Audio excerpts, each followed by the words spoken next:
Hey, how are you? This is Jim from the Pain PT here, and I'm very grateful to have Liz with us here today to share her recovery story and her success story with overcoming some of her symptoms.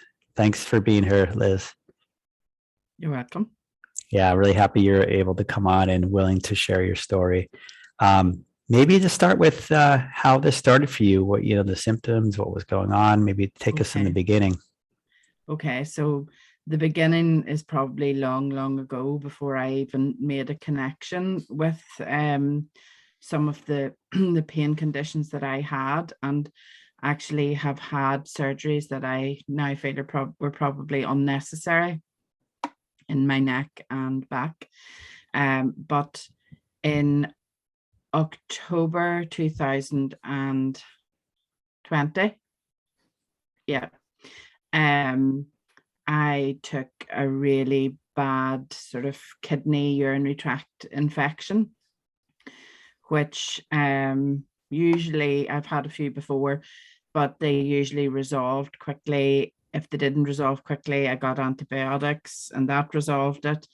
But this time nothing resolved it, and it escalated to the point where I had horrendous bladder spasms, which I don't even want to tell you what they're like.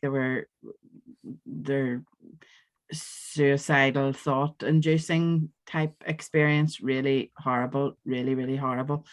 Eventually that did settle with various medications tried by my GP and I don't know, muscle relaxant type things or whatever they were, but it did settle. But I had this pain remained there, and just wouldn't go. And when I say pain, I mean a really horrible pain in a horrible place, and that's what pelvic pain seems to have an element to it, that because of where it is, it's harder to talk about, it's harder to address, and it's very, very hard to cope with. It just has a different element to it, I feel, and I have suffered other pains previous, as I said, but this was just on another level. So obviously back to my doctors, various treatments tried, then went to gynecologists, urogynecologists, had MRI scans, CT scans, examinations, cystoscopies, anything you can imagine, every test under the sun, really. And nothing, there was no evidence of anything wrong. No, just nothing really, and no explanation really as to what this could be. So sort of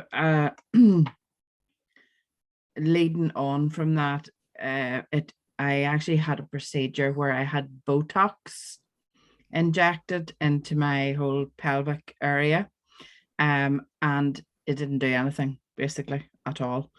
And that really sort of sunk me to the bottom. Like, nothing's going to work. I've tried everything. I've tried medications. I've tried like serious painkillers, serious muscle relaxants, all sorts of everything. And what was sort of being banded about really was pudendal neuralgia, pelvic nerve pain. This was the sort of diagnosis that they were talking about. Doesn't get better, but maybe with time you learn to live with it. All extremely negative. And as you do at that point, you Google everything you can about it. Just was very little hope out there. In fact, there was a website called Pudendal Neuralgia Hope, and it is the least hopeful thing I have ever come across, ever. So I joined several Facebook groups, which actually fed my pain more. And I developed symptoms that I read about that other people had, along with the symptoms I had. That convinced me more that I had this condition. And I mean, I can't sort of emphasize enough how life-changing this pain was. I mean, I was virtually bedridden. I had COVID, serious COVID in January 2021. That actually got worse after COVID. It went away for a wee bit whilst I was very sick with COVID, because my brain was obviously focusing on that. But during the period when I came out of hospital and was recovering, it really reared its head, ramped up big style. And my husband didn't know what to do with me, because I was like saying things to him like, my life is not worth living like this. If I have to live like this, I can't. So anyway, sort of long story short, so go back to the and sorry, Jim, I'm doing all the talking here, and you're the one I want talking, not me. I want you to share your stories. It sounds great. Racing the way ahead. But so I had this Botox procedure anyway, which I had some hope for, I suppose. I was going to have to fly somewhere to have it, and then a local Eurogynae guy who I had been seeing said, no, I can do that, come in and I'll do that. So it didn't work, and I gave it sufficient time where it should have, if it was going to work, it would work, within, I don't think it's immediate, but within a week or so, that should be starting to do something to the muscles in that area, relax them or whatever. But it just didn't work. And over a weekend, I've never heard of mind-body illness. I was a nurse, I'm not now, but very medical orientated. I'm a medical insurance broker, so I deal with a lot of medical conditions. Never come across anything like this. I definitely never come across TMS, mind body illness, nothing. Like, didn't know it existed. And that's honestly, my sister is a psychiatrist, and she did delicately suggest at one stage that there are psychosomatic illnesses, and I should maybe see a psychologist who specialized in pain. But her thinking was to help me cope with, come to terms with it, find a way to put up with it, sort of thing. I suppose a smidgen of what it really is, but not really it. So over a weekend, and I don't know how, and I can't remember what I seen or what, probably another Google search, but I came across something from Howard Schubner, and sort of thought, gosh, that sounds a bit like me, but I had a session booked on the Monday for an osteopath who will never know how much he helped me by telling me he couldn't help me. But anyway, he so I had read this over the weekend and just got this wee tiny bit of hope that's maybe there is a way out of this for me. Maybe there is, maybe there is an answer to this. And as I say, I had this session with the osteopath booked for the Monday, and I went to his office in pain, and I left his office without pain, which was my first. He didn't touch me at all. He made me do various exercises, as in bend over, touch your toes, squat down, do this, do that, and basically said, well, I can't see anything wrong with you. And I don't think there is anything wrong with you, but have you ever heard about neural pathways in your brain, and that pain can sort of get stuck there, and that you can actually get past this, but I can't physically touch you and make it better. This is something you have to sort of discover on your own. But honestly, I don't believe there's anything wrong with you, because nothing we have done has made the pain worse, made it better, reduced it, nothing. At this stage, I literally couldn't sit without some kind of a cushion, or sit on one hip, or sit.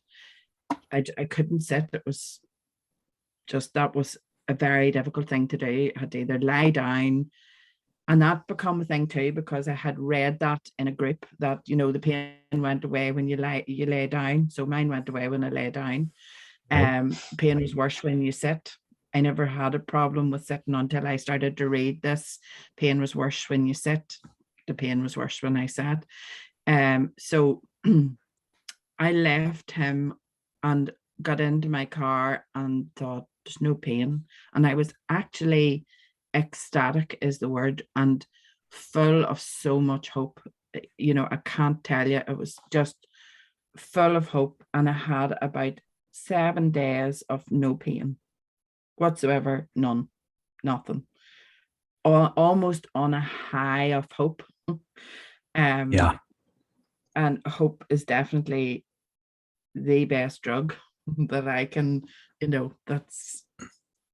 but there's a lack of it when you suffer pain. You become quite hopeless, and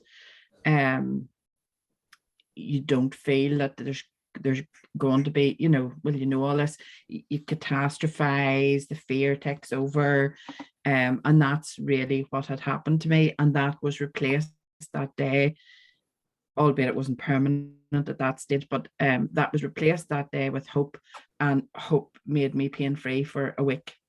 But yeah, good osteopath too, that he would say that just shows you the power of our medical professionals, right? To either instill hope and cut through all this stuff and say, hey, there's nothing wrong with you, versus somebody who says, well, this could be, and then the next thing you know, you're getting worse, just like those message boards you were reading. Yeah. Well, I do know that, a lot of people have been told things like it's all in your head, and that's not helpful. And I have to emphasize, he didn't say it in that way. He explained it really well, and just coincided with like a message from somewhere with the reading that I had done at the weekend. And I thought, oh my word, this is what, this is exactly what I've been reading about. So, but that started my journey. And after that week, I never lay in bed again or was bedridden again. That was my start of the climb out of it. And it wasn't the end of the pain by any means. And it, I lived with heat packs, ice packs, you name it, drugs, whatever. And I started to sort of slowly but surely wean off those things. The cushion didn't go for a long time, but it did eventually go. And so then I read, I ordered, couldn't wait till it arrived, the Unlearn Your Pain book. And I think I watched some of the Alan Gordon sort of stuff on, and this was all I really knew at that point, on the internet. I think there is like an 18-day or 21-day program that he had. I can't remember exactly what it's called, and I sort of couldn't get the information quick enough, was reading it all at once.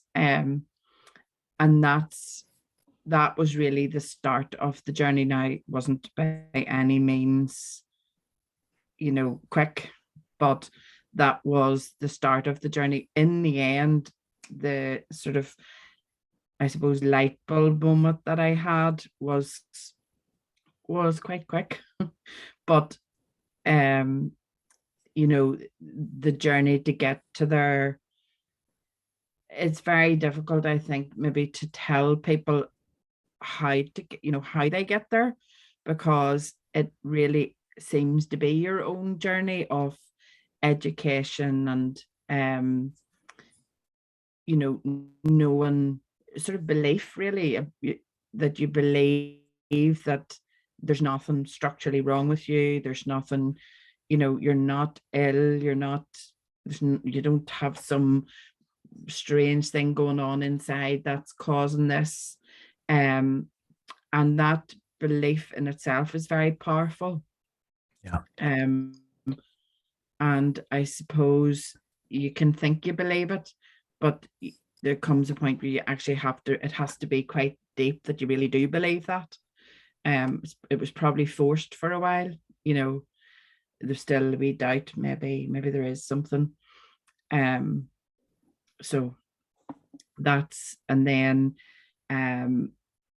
I did start some sort of sessions with another organization, but just find it a bit scripted.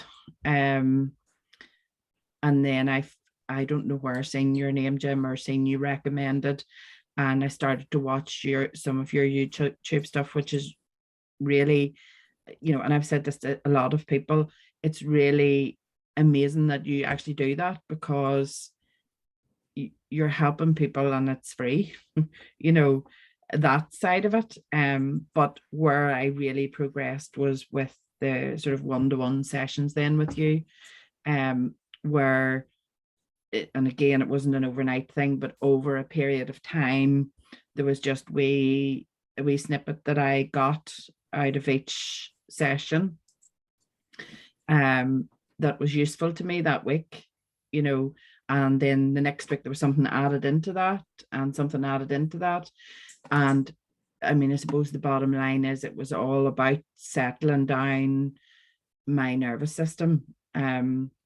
And I have to say, Jim, you are very knowledgeable about, I mean, I find you very educated about the subject, not just sort of, I don't know, following a script for one person.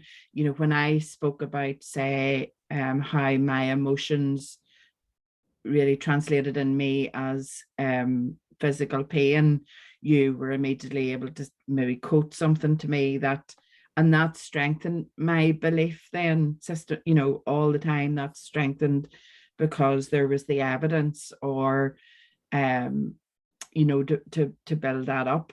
So over time, those things got, and actually sometimes the pain elevated when I had because when I had a session, because I was focusing on it in a way, but it sort of went like this for a while. But as I say, every week, and then I think we maybe then moved to 2 weekly, and then maybe moved to a wee bit less as things started to improve and settle down.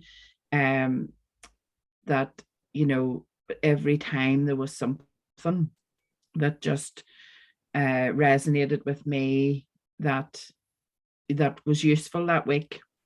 And some of the things just that I remember off which maybe seem a bit, I don't know, but these are the things that I would remember. The thing about the snow globe, about settling all the thoughts down in your brain, settling, just letting everything drop like a snow globe, that image to me, and maybe that's how I learn, and everybody's different, that image to me really, really stuck, and is very helpful to me in many situations, because, as you know, Jim, and you were sort of with me while a lot of this went on.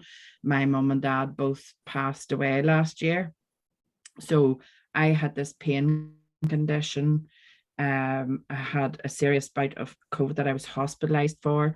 My husband and I were building a house. I have a business which was actually busy, but people working for me. And I had my parents both terminally ill and dying over a period of time.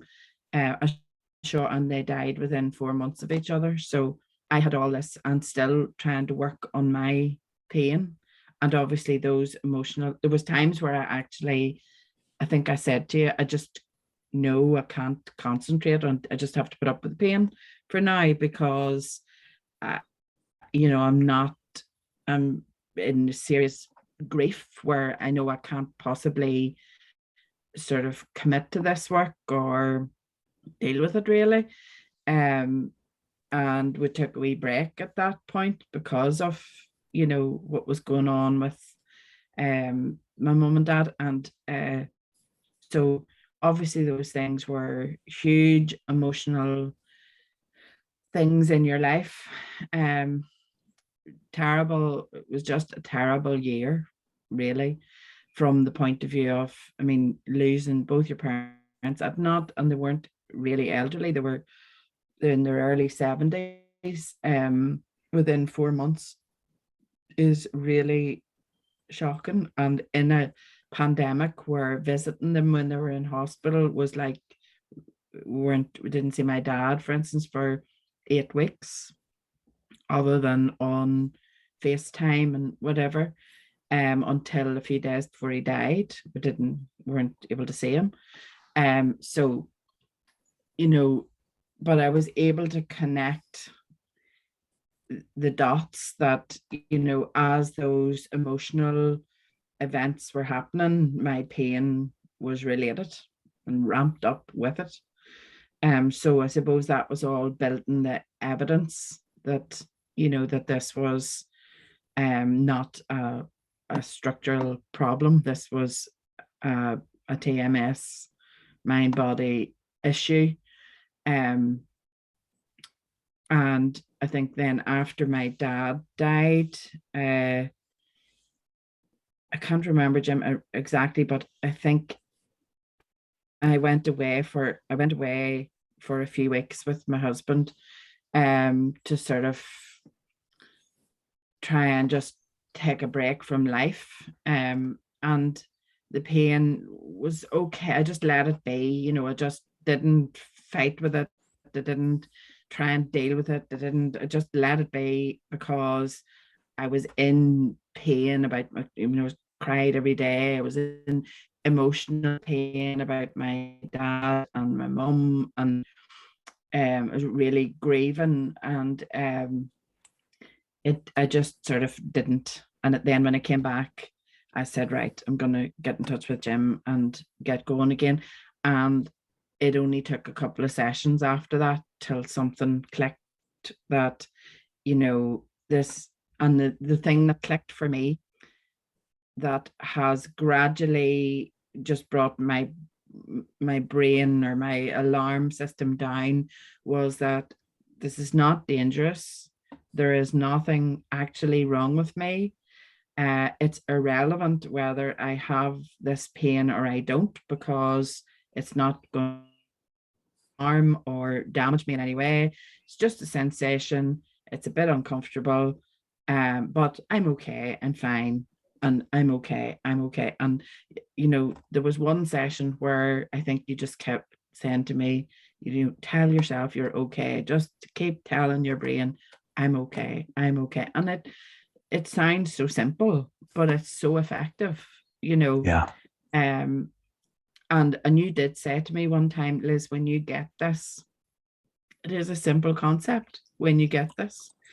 And it is, but you have to sort of learn that for yourself. I mean, I suppose in the ideal world, if you could wave a magic wand, that would be great. But, and I wish I'd got the concept in week one, not, nearly maybe a year down the line. But you know, in the end, it was a fairly, I say, simple concept. Is, and it wasn't like click, well, that's it fixed. It was that, oh well, this is what I need to do more, and this is how I will settle this down. Hold on, I think my internet might be. Let's just see. You're fine. I can hear you good. Is it okay? Yeah.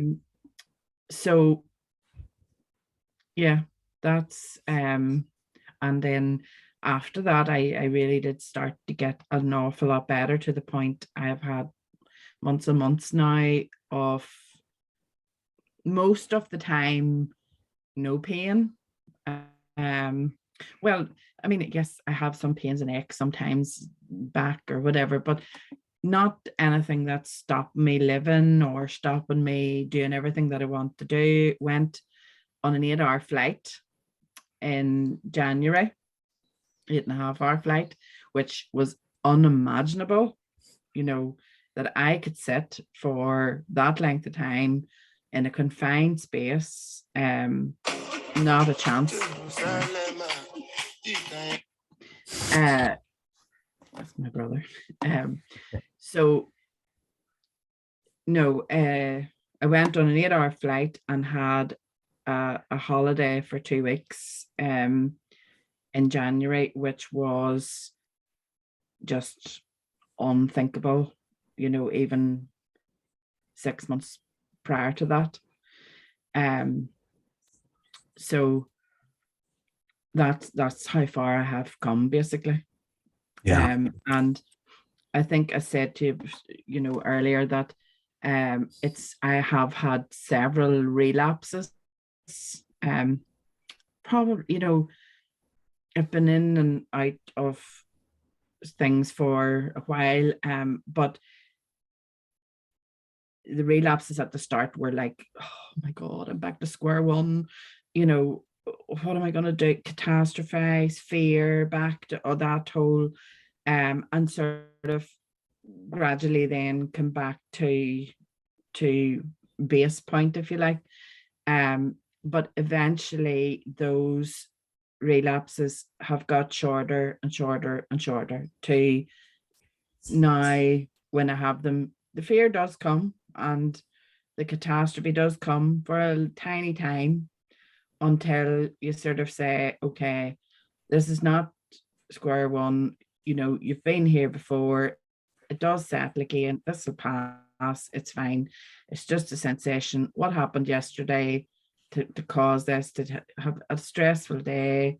I'd, snapped at my husband, or, he snapped at me, or whatever. And okay, so that's probably what's caused it. And yeah, and just, I'm okay. Yeah. Back. And what I have found is that, number one, I don't go into the same panic mode in any way, shape, or form about the pain being there, or the sensations being there. And number two, they're quicker and quicker and quicker to resolve.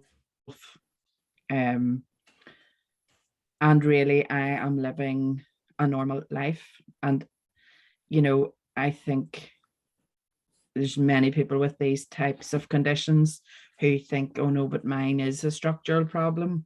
Mine's different to yours. Yours might have all been in your head, but that old adage. But mine isn't. Mine is real. Mine is structural. And I honestly don't think so. I honestly think, why would one tiny nerve in your body suddenly become compressed somehow? And even if it was, why would it stay that way for a long time? That would eventually, I don't know, the nerve would die, or it would eventually lose sensitivity, so it wouldn't cause that issue. So I really do not think so. And I really feel for these people. Now, I left all of those groups. I had to. And, it was just a decision one day where I said, that's really not helping me. And even when I sort of unfollowed them initially, that was the first step. It still wasn't, it was still popping up here and there. If you had a pain, it was tempting to go and look and say, oh, well, there's someone else is the same as me, so in a way it was comforting that there was you weren't alone, but just not the right thing for me at all. And I don't know who it would be the right thing for, to be honest. I find them very negative, but I took a decision one day and just out of them all. I did join a few sort of TMS groups as well. What I have found is when I'm well, I probably don't look at them so much because I'm just trying to sort of get on with my life and not put a big effort into like getting better every day. I'm just, I don't think that's, for me, that wasn't the way out of this. That was maybe the wrong route because it was focus again, maybe in the wrong way. It was a more delicate process, or I don't know, delicate, but just a more simple process probably than that for me, in that it was very much reassuring my brain that I was okay in whatever way that I could.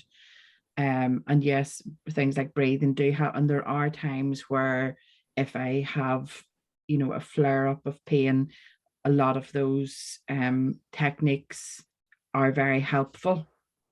But they're also helpful for sort of almost stopping things from getting to that point.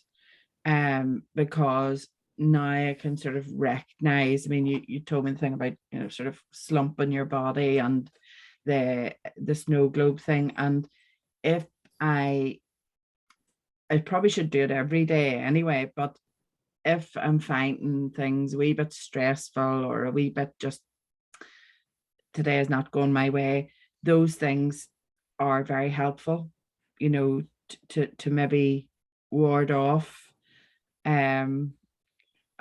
your nervous system becoming raised up. And probably wrong technical terms, you're really good at all the amygdala and technical terms. I haven't maybe just got them all down to a T. You don't need it. Obviously, you're getting better without knowing the names of them. It doesn't matter. But to sort of prevent my nervous system from getting into a complete tizzy, and where then these things happen. Now, it's not always preventable because obviously you can, some of the triggers for me are things I probably do need to, I don't know, work on, as in like confrontation's a big one for me, where my body does not like it at all. And whether, I just need to try and reassure my brain. And that's where I've got to now. And that's where I've advanced to now, that I can maybe try and reassure my brain that it's okay to have that confrontation. It's okay to be angry, or it's okay to feel what I feel at that time, instead of that translating into physical pain, which it currently does. So my hurt feelings actually hurt me, and that's an area that I need to deal with. But I will, and I'm really confident that I will, because of the progress that I've made, and I just can't emphasize enough, I am leading a full life, I mean, I'm 48, I'm not jumping out of airplanes or anything like that. It's a full life, as in a bit mundane at times, but a full life in that my husband works with motorbikes, and we're away a lot weekends, and I'd got to the point I didn't know how I was going to be able to go with him, because I couldn't sit in the car or the van or whatever for that length of time. And I'm going, every time I'm going, and I'm fine. And at the start to go, I had to sort of take some medication and stuff to like get me there, type of thing, and then get someone who got there, but not anymore. It's fine. It's absolutely fine. So I'm not saying I'm out dancing every night, but I'm leading a normal full life, which is very much more appreciated now. And the way maybe I'm a wee bit thankful that I had the pain, because I appreciate my normal full life, because I didn't have it for a wee while and it was awful. So I have learned a lot. And I mean, we dealt with things like and this is some of the subjects you and I touched on: people pleasing, perfectionism, setting some boundaries, and all of those things I have introduced into my life slowly but surely. And when I first started to think about it, especially the boundaries thing, I sort of thought, oh, it was nearly pressure to change, to get these boundaries set. But it doesn't need to be like that. You can just slowly do it without hurting anybody else's feelings, or, okay. And definitely you have to dumb down the people pleasing, and I have completely. It's probably in my nature to an extent, but I have definitely put more emphasis on self-care, because I had so much responsibility, and so responsible for so much. Of a disabled son as well. So I mean, I have responsibilities that I can't shirk, obviously, but I had to sort of dumb down the expectations a wee bit on myself, that I can't, you can't do everything perfectly, and it's okay. That's okay. It's fine. We've got through today. We've got fed. We've got, we've done a bit of work. I've got my son to where he needs to go to, and nothing is, too stressful.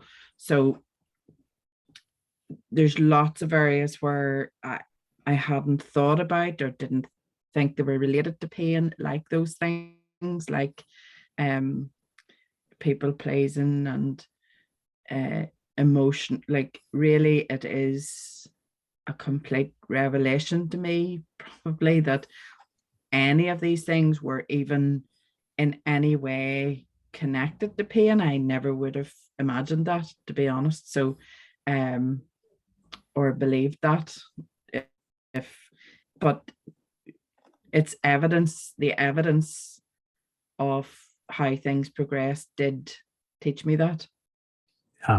Yeah. Your journey is just it's a great story. I know, just sitting here listening to it and absorbing it, and I know a lot of the people are going to resonate with it. And one of the things I was going to come back to is that how, like you said, how simple it was. You didn't make it a complex process. You had like you said, we had a really busy life, a lot of responsibilities, a lot of pressures, like we talked about, with family members being sick and son and work. But I feel like you took the simplicity of it, but made it into like a practice for you, a daily practice, yes. Right? Yeah. I think at the start, I thought it was very, complex, and I felt I needed like a workbook or, a program to work through. And I suppose I did a bit of that at the start, because I think education is a major factor, and I am a reader. I learn in that way. Some people aren't, and YouTube and whatever is great for that. But so maybe I had to sort of do the complex bit, as in sort of learning in a way.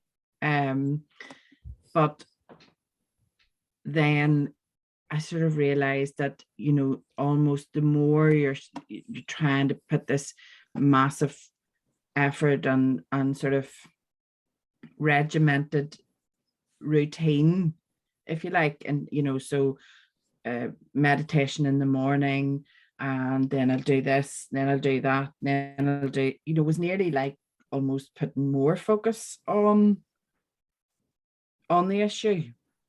So I think it just became a bit more natural that my life had to change, you know, and I had to make some, you know, some quite tough decisions. And there was a point it couldn't change because my dad was very ill, or my mom was very ill, and I that was out of my control, and I couldn't change that. But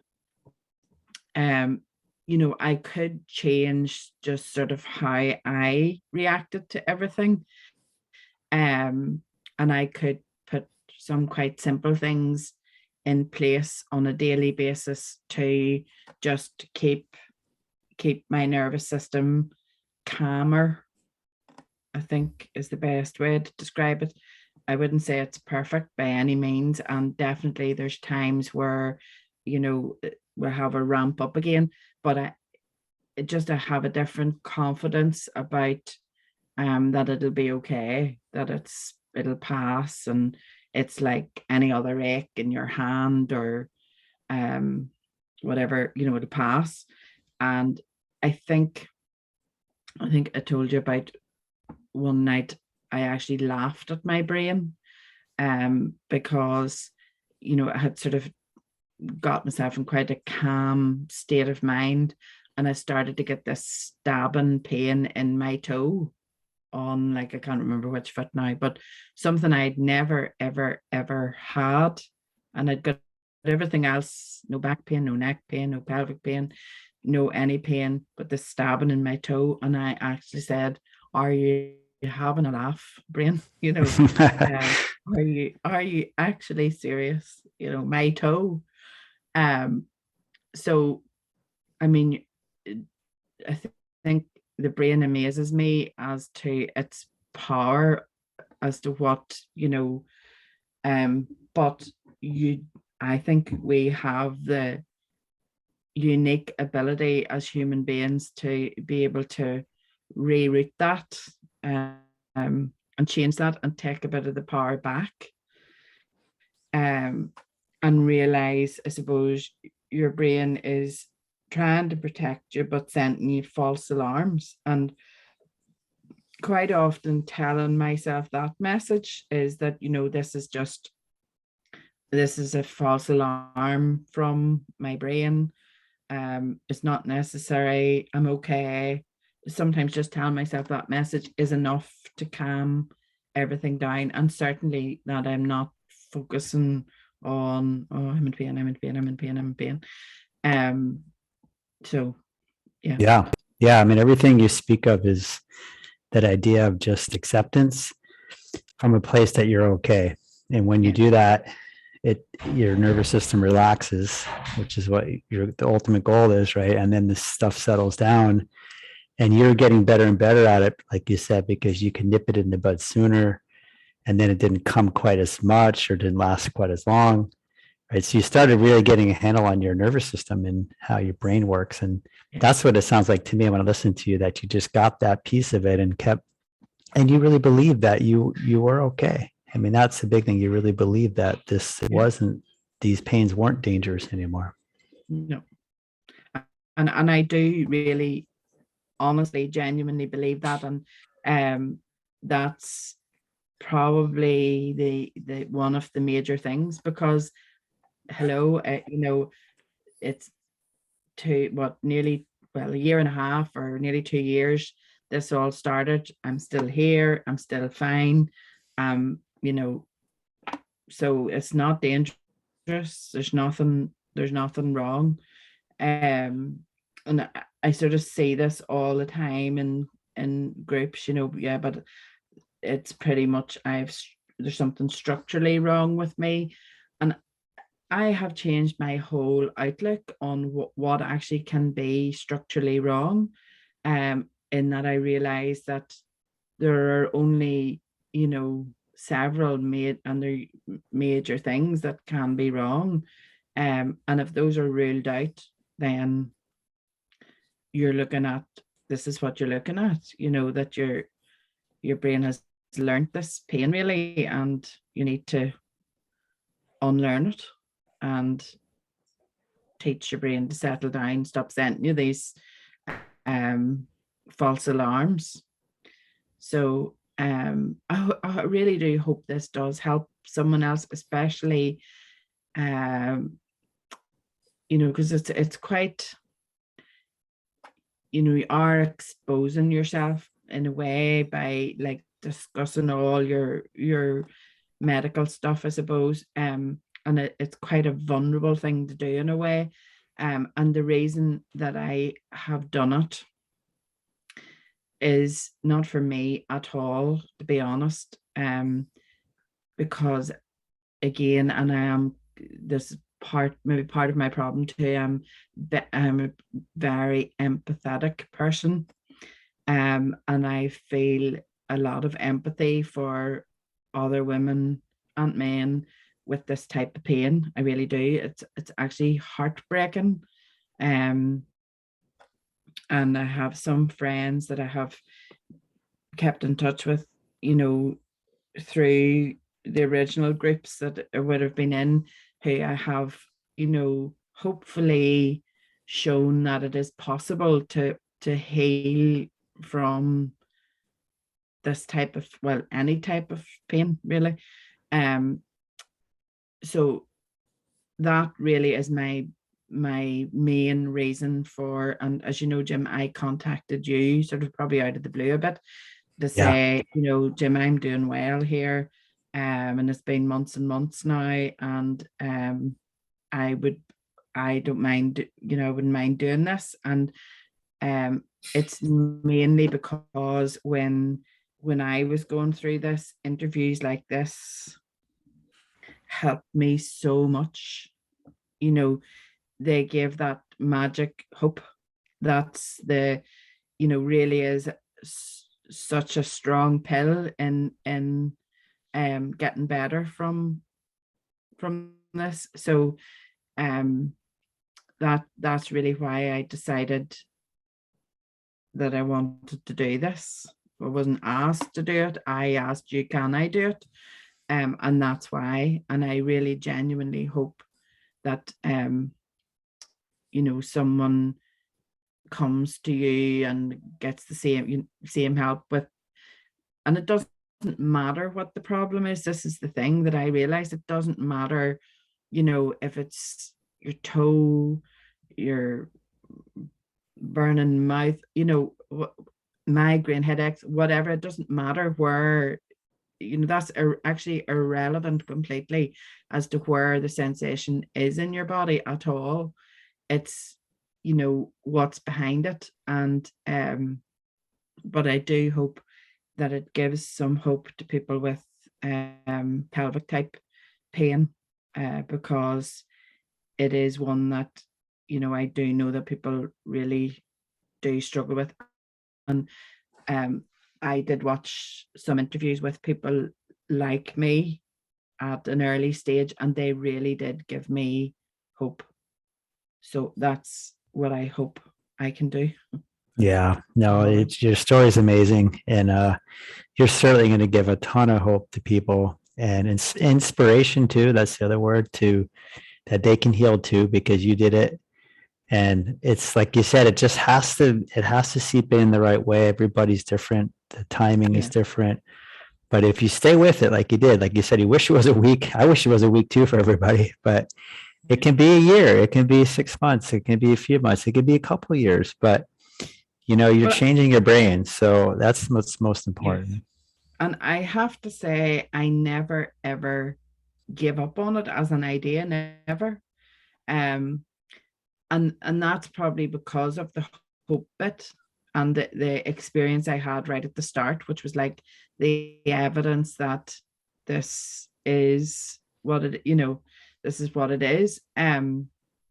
So, and I'll be honest, I'm not a person who, well, I'm not a person who gives up, but I'm not necessarily good at sticking to things. I'm not good at sticking to diets or sticking to, I'm not going to do this or I'm not going to do that. I'm not all that good at, I don't even know what you would describe that as. So it's maybe not necessarily expected of myself that I would stick at it, but it wasn't like that. It wasn't like sticking at something. It was a belief that I could get better this way. And to be honest, Jim, there was no other hope anywhere else. There was nobody offering any cure or way out. The only thing sort of I could see being offered was management of pain in some way. I don't know, treatments that might help for a short period. That's the only other things I could see. Nowhere could I find, like a specialist in the back of beyond who can cure this. It just wasn't there. So this was, to be quite honest, the only option and the only way out of it. And thank goodness, I find it.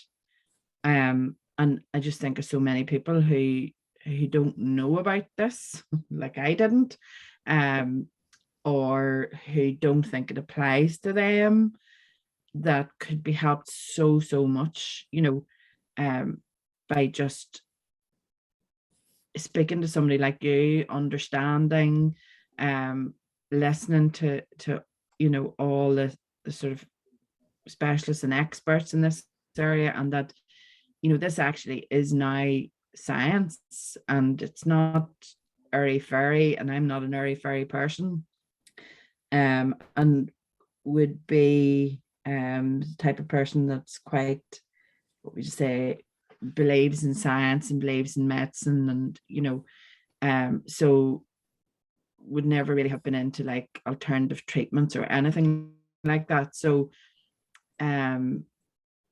it is actual science. Yeah. It's not, it's actual science. Actually, yeah. It's not like you said, to be moved from this airy fairy spiritual thing. It can be a spiritual feeling, but it's actual supported by science. Well, let's finish up. I could talk all day with you. We could probably record this for 8 hours today if we actually go on the YouTube.